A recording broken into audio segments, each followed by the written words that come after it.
हे everyone, आज हम the ministry of ungentlemanly warfare movie को एक्सप्लेन करेंगे, जो कि एक ट्रू स्टोरी पर बेस्ड है। मूवी की शुरुआत में हम नाजी सोल्जर्स को देखते हैं, जो कि एक मछुआरों के शिप पर जाते हैं, जहां पर दो मछुआरे होते हैं जिनका नाम गस और लेसन होता है। जहां वे सोल्जर्स वहां जाकर उस शिप को चेक कर रहे होते हैं, जहां पर लेसन उनके ऑफिसर को बैठने की कहता है, लेकिन वो उसे हाथ लगाने से भी मना करता है और वे उन दोनों पर गन तान देते हैं, जिससे कि गस हंसने लगता है और लेसन भी उससे बात कर रहा होता है। तो वो ऑफिसर उन्हें डराते हुए बताता है कि उसने पिछली बार कैसे मछुआरों को मारा था, और वे उनकी शिप जलाने के लिए फ्यूल पटकने लग जाते हैं। और नीचे नाजी ऑफिसर उनकी शिप में चेक कर रहे होते हैं, जहाँ पर उनका तीसरा साथी छुपा होता है और वो उन सभी पर हमला कर देता है। इसी के साथ ही लेसन गस ये भी उन ऑफिसर्स को मार देते हैं और फिर वे उस ऑफिसर को उनकी शिप को दिखाते हैं, जो कि उन पर हमला करने लगती है। लेकिन उनका चौथा साथी भी पानी से आ जाता है, जो कि वहाँ बम फिट करने के लिए गया था। इसके कुछ देर बाद वो शिप धमाके से तबाह हो जाती है। फिर हम 25 दिन पहले देखते हैं, जहाँ ऑफिसर्स देखते हैं कि हिटलर की हुकूमत बढ़ती जा रही होती है और उससे आजाद कराने की आखिरी उम्मीद ब्रिटेन से लगी होती है, जिनका साथ देने के लिए अमेरिकन सोल्जर अटलांटिक के उस पार से नहीं आ सकते, क्योंकि जर्मनी की खुफिया हथियार यू-बोट ने उनका रास्ता रोक रखा होता है, जो कि पानी में चलने वाली सबमरीन होती है, और वे बड़ी बड़ी शिपों को पानी में से हमला कर उन्हें डुबा देती है, जिस वजह से अमेरिकन सोल्जर्स उनकी मदद करने के लिए नहीं आ पा रहे होते हैं। और ये सब प्राइम मिनिस्टर अपने अफसरों को दिखा रहा होता है और बताता है हम इन यू-बोट्स को मिलने वाली चीजों को तबाह कर देंगे, क्योंकि उसके खुफिया एजेंट्स ने इसका तरीका ढूंढ लिया होता है। फिर बताता है यू-बोट्स को हथियारों से लैस और उनकी देखभाल करने का सारा काम नाजी की कुछ शिप करती है, जिनमें डुकेसा और 2 टग बोट्स होती है, जो कि फर्नांडो पो नाम की जगह पर होती है, जहाँ पर वे हवाई हमला नहीं कर सकते क्योंकि वो जंग में नहीं है। और कहता है हिटलर ने कोई रूल्स नहीं माने, तो हम इसमें पीछे क्यों रहे। रैम नाम के आदमी से कुछ ऐसे लोगों की कहता है जो वहाँ जाकर उन्हें तबाह कर दे, और ये मिशन कोई सरकारी तरफ से नहीं बल्कि सीक्रेट है, इसलिए अगर ब्रिटिश सेना उन्हें पकड़ लेती है तो वो उन्हें जेल में डाल देगी, लेकिन नाजियों ने उन्हें पकड़ लिया तो वे उन्हें मार देंगे।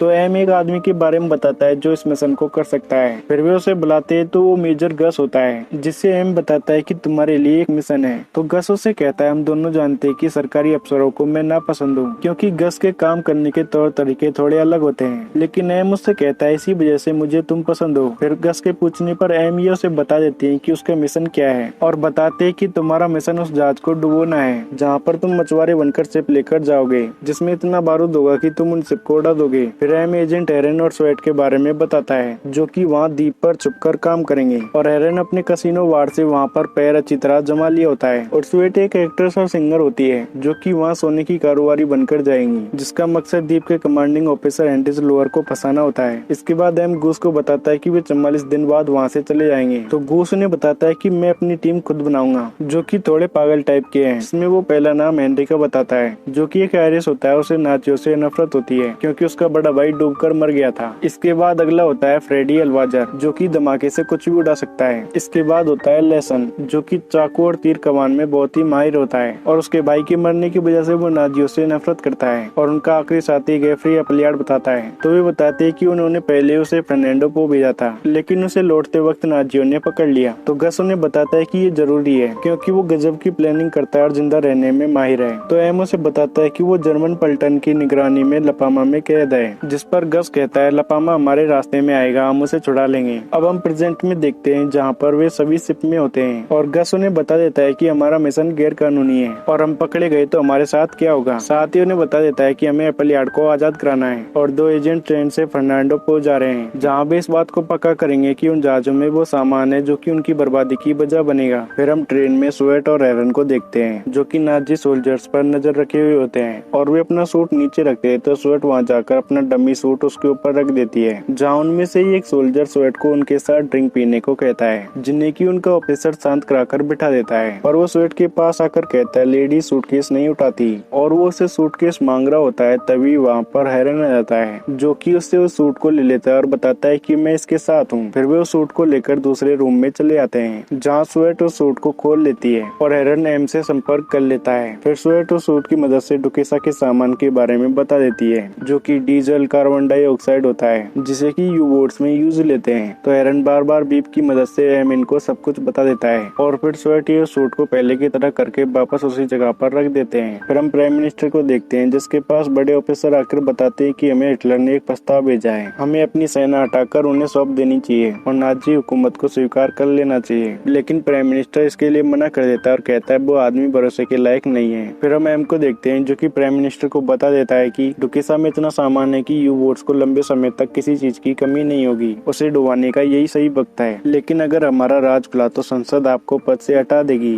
तो प्राइम मिनिस्टर कहता है कोशिश करना कि राज राज ही रहे। फिर हम गस इनको देखते हैं जो कि ला पाल्मा के पास पहुंच जाते हैं। फिर गस अपनी टीम को बताता है कि वे पहाड़ी की तरफ से हमला करेंगे और भी अपना प्लान रात को हमला करने का बनाते हैं। फिर वे पहाड़ी पर चले आते हैं जहाँ से वे बेस को देख रहे होते हैं ताकि वे रात को किस तरह से हमला करें। जहाँ पर दो ऑफिसर्स आते हैं और उन्हें लगता है कि वे एप्पल को यहाँ से लेने के लिए आए हैं, तो उनके पास रात तक का इंतजार करने का वक्त नहीं होता और वे अभी हमला करने के लिए तैयार होते हैं। जहाँ पर उनके पीछे दो सोल्जर्स आते हैं लेकिन वे मर जाते हैं, जो कि लेसन होता है जिसने कि उन्हें तीर कमान से मार दिया होता है। और फिर लेसन वहाँ नजर रखने वाले गार्ड्स को मार देता है, जिसके बाद वे सभी जाल को काट कर अंदर चले जाते हैं। जिसके बाद गस ये कंट्रोल रूम में जाकर उन लोगों को मार देते हैं। फिर वे दूसरे हाउस में जाकर भी सभी लोगों को मार देते हैं। दूसरी ओर फ्रेडी मशीन गन वाले आदमी को मारकर उस पर कब्जा कर लेता है, जहाँ से वो उन सभी लोगों पर मशीन गन से हमला कर मार देता है। फिर गस उस ऑफिसर का सूट पहन लेता है क्योंकि वो उसे पसंद आया था और लेसन वहाँ सभी लोगों को मारता हुआ एप्पल के पास पहुँच जाता है, जहाँ के ऑफिसर को वो बुरी तरह मारता है। फिर वहाँ एप्पल के पास गस ये भी आ जाते हैं जिससे कि वे छुड़ा लेते हैं और उस बेस को तबाह कर देते हैं। इसके बाद हम स्वेट और एरन को देखते हैं जो कि फर्नांडो पो में पहुंच जाते हैं, जहाँ एरन उसे डकेसा दिखाता है। तो स्वेट उससे कहते हैं यहाँ पर तो बहुत सारे नाजी सैनिक हैं, जिस पर एरन बताता है कि ये सैनिक और ये एस बोट्स नए हैं, इससे पहले यहाँ पर सिर्फ दर्जनों सैनिक ही थे। तो स्वेट कहती है उन्हें और लोगों की जरूरत पड़ेगी, जिस पर एरन बताता है कि इसे मैं संभाल लूंगा। फिर एनरिच लुअर को दिखाते हुए कहता है तुम्हें इस आदमी से मिलना है और फिर एरन उसके साथ लुअर के पास चला आता है, जिसे एरन बताता है कि स्वेट न्यूयॉर्क में गोल्ड का कारोबार करती है। पर लुअर उनसे कहता है मैं जिनके साथ कारोबार कर रहा हूँ मैं उनके साथ खुश हूँ। और फिर वे बैठकर इसके बारे में बात करते हैं। तो स्वेट उसे बताती है कि आप ज्यादा पैसे कमाएंगे और कारोबार करते हुए आपको मजा आएगा। तो लुअर सीनियर से बात करके इसके बारे में फैसला लेने की कह देता है, जहाँ से स्वेट जाते हुए लुअर को एक पहेली देकर जाती है और लुअर को उसकी बातों से उसे वो काफी स्मार्ट लगती है। फिर एरन बाहर आने के बाद में स्वेट से कहता है वो हमारे जाल में फंस गया है और उसे विश्वास दिलाता है कि उनके दोस्तों के आने से पहले वो बंदरगाह खाली कर देगा। इसके लिए वो अपने क्लब पर पार्टी रखेगा जिसमें छोटे से लेकर सभी बड़े ऑफिसर्स होंगे। पर लुअर को पार्टी पसंद नहीं है, उसे लाना तुम्हारी जिम्मेदारी है। फिर हम गस इनको देखते हैं जिन्हें एप्पल बता रहा होता है कि वे लंबे रास्ते से जाएंगे। हालांकि छोटा रास्ता भी होता है लेकिन बड़े रास्ते पर यू-बोट्स और ब्रिटेन के जंगली जहाज उन्हें नहीं मिलेंगे, इसलिए वे लंबा रास्ता ही चुनते हैं। फिर एरन स्वेट के साथ अपने क्लब में आ जाता है जहाँ पर एक कैप्टन होता है जो कि वेटर से परेशान होता है। तो उसे एरन आकर संभालता है और उससे बात करता है, जिससे कैप्टन कहता है ये बंदरगाह मेरा है तो हुक्म भी मेरा ही चलेगा, लेकिन ये लोग मुझे कुछ बताते ही नहीं है। और एरन से कहता है फिर भी पता चल गया कि डुकेसा बंदरगाह से जल्दी ही जाएगा। तो एरन उससे कहता है अच्छा और इसके बाद में बंदरगाह आपका फिर से होगा। इसके बाद हम स्वेट को देखते हैं जिसके पास लुअर उस पहेली का जवाब लेकर आ जाता है और फिर वो स्वेट से बात करता है, जिससे बात करते हुए स्वेट उसे बताती है कि वो जर्मन है। तो लुअर उससे कहता है कि ये हमारी दोस्ती की नई शुरुआत है, जहाँ पर एरन आकर कहता है तब तो इस पर पार्टी होनी चाहिए, जिन्हें लुअर बताता है कि उसे पार्टीज पसंद नहीं है, जिससे स्वेट कहती है पार्टीज तो सभी को पसंद है। इसके बाद एरन स्वेट के साथ दूसरी जगह पर आता है जहाँ से वे एमिन से कांटेक्ट करके बताते हैं कि यहाँ पर सोल्जर्स ज्यादा हैं और डुकेसा उम्मीद से 3 दिन पहले यहाँ से जा रहा है। इस बात को वे गस इनको भी बता देते हैं और उनसे 3 दिन पहले पहुँचने को कहते हैं, जिसके बारे में एम प्राइम मिनिस्टर को भी बता चुका होता है। तो गस ये आखिर में डिसाइड करते हैं कि वे छोटे रास्ते से जाएंगे और अब नाजियों ने लंदन पर एक बार फिर से हमला कर दिया होता है, जिसके बारे में वे गस इनको बताकर उनसे कहते हैं तुम हमारी आखिरी उम्मीद हो। और अब गस इनको फर्नांडो पहुंचने में सिर्फ 2 दिन बचे होते हैं, जिनकी ओर ब्रिटिश जहाज आ जाता है जो कि बोट पर चेक करने के लिए आने की कहते हैं। तो गस उनसे कहते हैं कि तुम्हें यहाँ पर कुछ नहीं मिलेगा, जिन्हें वे बताते हैं कि हम तो सिर्फ मछुआरे हैं, लेकिन वे उन्हें लेसन और गस नाम से ही बुलाते हैं, जिसका मतलब वे उनकी असली पहचान जानते हैं। तो गस उनसे कहता है कोशिश करने में कोई बुराई नहीं है और वे ऑफिसर उन्हें अपने साथ चलने को कह रहे होते हैं और बताते हैं कि वे ये सब एडमिरल पाउंड के कहने पर कर रहे हैं। तो वे ब्रिटिश शिप देखती है कि उनकी ओर एक यू बोट आ रही होती है, जिसके लिए वे सभी ऑफिसर तैयार होने लग जाते हैं और गस इनसे भी उनकी भलाई के लिए यहाँ से दूर जाने को कहते हैं। फिर गस ये उनसे अपनी शिप को दूर कर लेते हैं और फिर वे अपनी आंखों के सामने उस ब्रिटिश शिप को तबाह होता हुआ देखते हैं। फिर एरन स्वेट के साथ एक जगह पर आता है जहाँ उनकी इसमें कोई मदद कर सकता है, जिसके बारे में एरन स्वेट को बताता है। तो उसे पता चलता है कि वे जिससे मदद मांगने के लिए आए हैं वो समुद्री लुटेरा है, जिसका नाम केबी होता है, जिसे वे इसके बारे में बताते हैं। तो केबी उनकी मदद करने के लिए मान जाता है और एरन से कहता है पर मेरा क्या, तुम सैनिक नहीं हो, जिसे एरन बताता है मैं नहीं हूँ पर ये है। और वे स्वेट से गन चलवाते हैं तो वो सभी तरह की गन्स को चला लेती है और फिर वे दोनों गस इनको इसके बारे में बता देते हैं और एरन ने उनसे मिलने के लिए फर्नांडो पो से 20 किलोमीटर बाहर के लिए कहा होता है। तो वे वे अगले दिन वहाँ मिलते हैं जहाँ एरन के साथ केबी और उसके साथी भी होते हैं, जिसे देखकर गस कहता है शायद हम पहले भी मिल चुके हैं। तो केबी उसे बताता है कि वो पहले क्रिकेट खेला करता था, जो कि ईटन का कप्तान था। इससे गस उसे अच्छे से पहचान जाता है। फिर एप्पल ये उसे अपना प्लान बता देते हैं कि वे डोकेसा और 2 टग बोट्स को डुबाने वाले हैं। इसके बाद एप्पल बताता है कि हमें कुछ और लोगों की जरूरत पड़ेगी जो लड़ना जानते हो। तो केबी उन्हें अपने लोगों को बता देता है, जिन्हें की गस हथियार देने की कहता है, लेकिन वे बताते हैं कि उनके पास ही बहुत सारे हथियार हैं। और फिर वे सभी तैयार होने लग जाते हैं। फिर हम स्वर्ट को देखते हैं जो हेरन को बताती है कि कल सुबह डोकेसा यहाँ से चला जाएगा और हेरन वहाँ से टाइम बम लगाने के लिए जा रहा होता है। दूसरी ओर गस केबी को पैसे देता है। तो केबी कहता है मैं पैसों के बिना कोई काम नहीं करता, लेकिन आज नहीं, और उन पैसों को नहीं लेता, जिसके बदले में वो शायद टाइटल की कहता है। फिर हेरन पावर हाउस में जाकर टाइम बम को लगा देता है, जहाँ उसके पास 3 नाजी ऑफिसर रहते हैं और उससे पूछने लगते हैं कि तुम यहाँ क्या कर रहे हो। तो हेरन अपना मिशन बचाने के लिए उन्हें मार देता है। इसके बाद हम स्वर्ट को देखते हैं जो कि लोअर के पास जाती है, जो कि पार्टी के लिए एक ड्रेस पहनकर आती है और उसके लिए भी एक ड्रेस लाई होती है। पर लोअर पार्टी के लिए नहीं मानता, तो वो उसे अपनी बातों में फंसाकर मना लेती है। इसके बाद रात को पार्टी शुरू हो जाती है, जिसमें स्वर्ट के साथ लोअर भी चला जाता है और एक और पार्टी चल रही होती है जहाँ पर हेरन ने सभी सोल्जर्स को बुलाया होता है। और फिर गस ये वहाँ जाने के लिए लाइट बंद होने का इंतजार कर रहे होते हैं। फिर स्वर्ट हेरन के पास आती है तो हेरन उसे बताता है कि यहाँ सभी ऑफिसर्स मौजूद हैं। साथ ही उसे बताता है कि बम के धमाके से बंदरगाह की लाइट चली जाएगी, इसलिए उसे लोअर को उलझाने की कहता है। फिर स्वर्ट लोअर के पास जाती है, जहाँ का आदमी लोअर को डकेसा के बारे में बता रहा होता है, जिससे स्वर्ट पूछती है तो वो बताता है कि उन्होंने डकेसा के ऊपर स्टील आर्मर लगा दिया है, इससे वो सिर्फ अब काफी मजबूत हो गई है। तो स्वर्ट उनसे बहाना बनाकर हेरन के पास आकर इसके बारे में बताती है। तो हेरन कहता है लेकिन बम के धमाके से लाइट तो बंद होने वाली है, जिससे स्वर्ट कहती है तुम लाइट को नहीं रोक सकते तो कम से कम तुम उन्हें तो बताओ। तो हेरन वहाँ से बंदरगाह की ओर जाता है, जहाँ पर धमाका हो गया होता है और वहाँ लाइट्स ऑफ हो जाती है। इससे गस उनकी ओर आने लगते हैं, लेकिन हेरन लाइट से उनकी ओर इशारा करता है और कॉल से गस इनको बता देता है कि वे डोकेसा को नहीं डुबा सकते।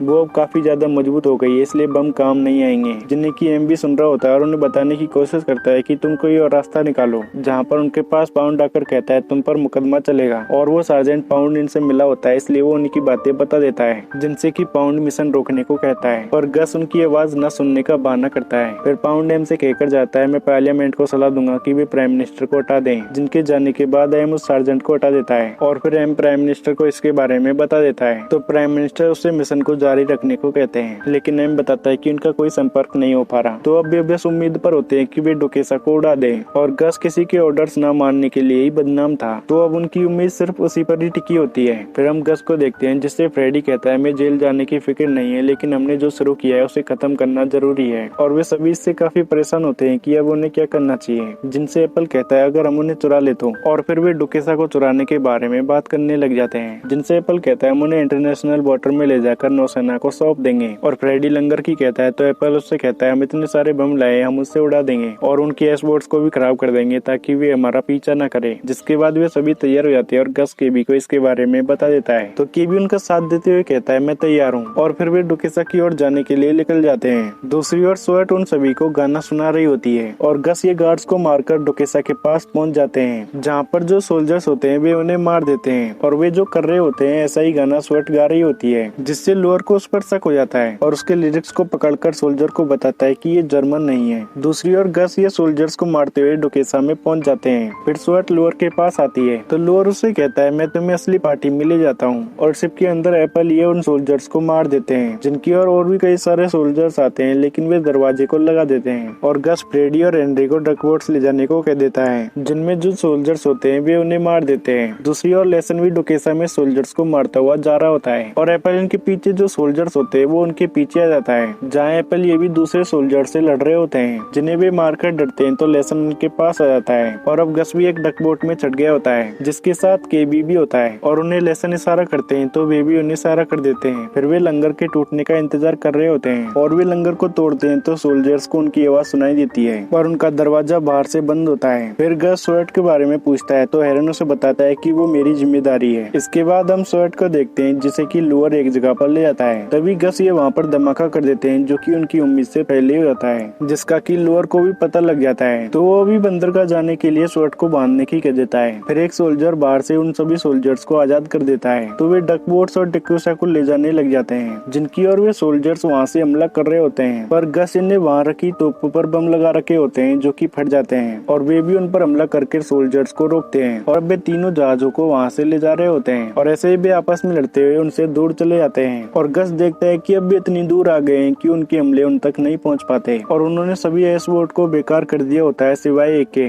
जिस बोट के पास एरन जाता है और वहाँ के सिपाहियों को मार देता है। फिर वो देखता है कि वहाँ लुअर और भी अफसरों की वहाँ गाड़ी आ जाती है, जहाँ कैप्टन लुअर को बताता है कि वे डुकेसा को ले गए और ये सब तुम्हारी वजह से हुआ है। जिसके साथ ही डुकेसा का मालिक भी लुअर को डांट रहा होता है, पर लुअर कैप्टन और उस आदमी को मार देता है। फिर एसवोर्ड से उनका पीछा कर उन्हें पकड़ने को कहता है, लेकिन तभी उनकी सभी एसवोर्ड तबाह हो जाती है और अब गस फिलिप से काफी दूर निकल गए होते हैं। फिर वहाँ स्टुअर्ट आती है तो लुअर उसके पास आता है और उससे कहता है तुमने बहुत ही बुरी चाल चली, अब तुम्हें इस गद्दारी की सजा मिलेगी। लेकिन स्टुअर्ट उसे अपने पास रखी हुई गन से मार देती है, जहाँ हेरन भी आकर उन सोल्जर्स को मार देता है और स्टुअर्ट को अपने साथ ले आता है। फिर हम गस को देखते हैं जो कि उनके आने का इंतजार कर रहा होता है, जिनके पास वे बची हुई एक एसवोर्ड से इशारा करते हुए आ जाते हैं। और फिर एप्पल ब्रिटिश सेना से बात करता है, जिन्हें एप्पल बताता है हमारे हाथ कुछ चीजें लगी है जिसमें आपको दिलचस्पी होगी, तो वो इसके लिए एडमिरल पाउंड से बात करता है। दूसरी ओर एम प्राइम मिनिस्टर को बता देता है कि वे जहाज को डुबा तो नहीं पाए, लेकिन वे उसे चुरा लाए। फिर अगले दिन गस और उसके सभी साथी डेकोसा को लेकर वहाँ पहुँच जाते हैं, जिन्हें वो ऑफिसर बताता है कि एडमिरल पाउंड ने तुम्हें इस मिशन को रोकने का ऑर्डर दिया था, पर तुमने नहीं रोका, इसलिए तुम पर मुकदमा चलेगा। और गस जाते हुए केबी से बात करता है। इसके बाद उन सभी पर मुकदमा चल रहा होता है तो उनके पास प्राइम मिनिस्टर आते हैं, जो कि उन्हें आजाद कर देते हैं और बताते हैं कि अब अमेरिकन भी उनकी मदद करने के लिए आ गए हैं। इसके लिए प्रेसिडेंट बहुत ही शुक्रगुजार हैं, पर हम इसे कुछ देर के लिए भूल जाए तो इस टीम का हम क्या करें जो ऑर्डर्स नहीं मानती और लड़ाई के अपने ही तरीके अपना लिए हैं। तो प्राइम मिनिस्टर कहता है अब से ये मेरे लिए काम करेंगे। इसी के साथ ही ये मूवी यहीं पर खत्म हो जाती है। आई होप आप सभी को ये एक्सप्लेनेशन अच्छा लगा होगा। अगर आपको ऐसी मूवीज एक्सप्लेनेशन चाहिए तो वीडियो को लाइक और चैनल को सब्सक्राइब करें। मिलते हैं अगली वीडियो में, तब तक के लिए बाय।